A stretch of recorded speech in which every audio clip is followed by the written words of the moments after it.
Introduction. Hello everyone, welcome back to our channel. Today, we will be talking about the basics of Python.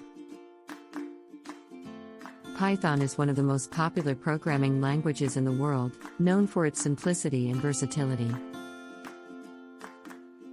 In this video, we will go through the basics of Python and what makes it such a great language to learn for beginners.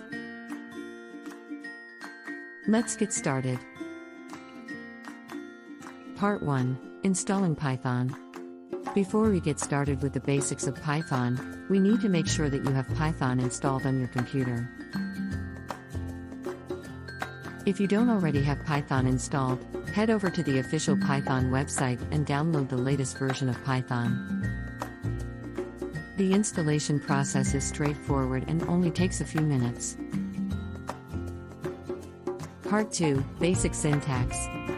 Now that you have Python installed, let's dive into the basic syntax of the language. Python is a high-level language that uses indentation to define blocks of code.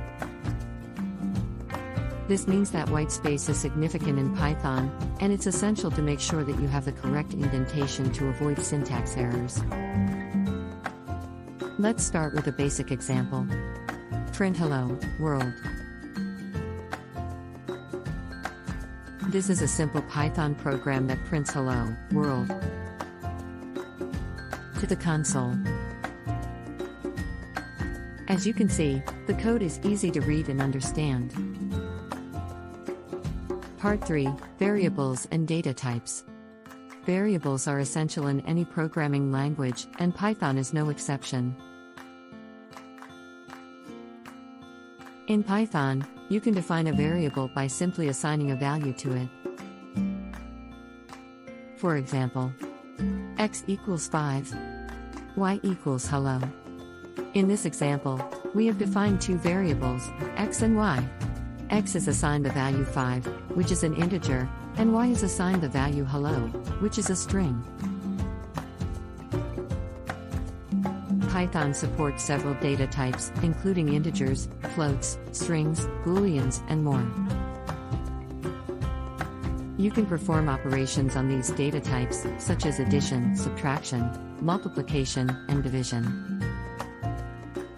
Conclusion. That's it for the basics of Python. We've covered installing Python, basic syntax, variables and data types, control flow statements, and functions. Python is an excellent language for beginners, and we hope that this video has helped you get started with it. If you have any questions or comments, please leave them down below. Thanks for watching, and we'll see you in the next video.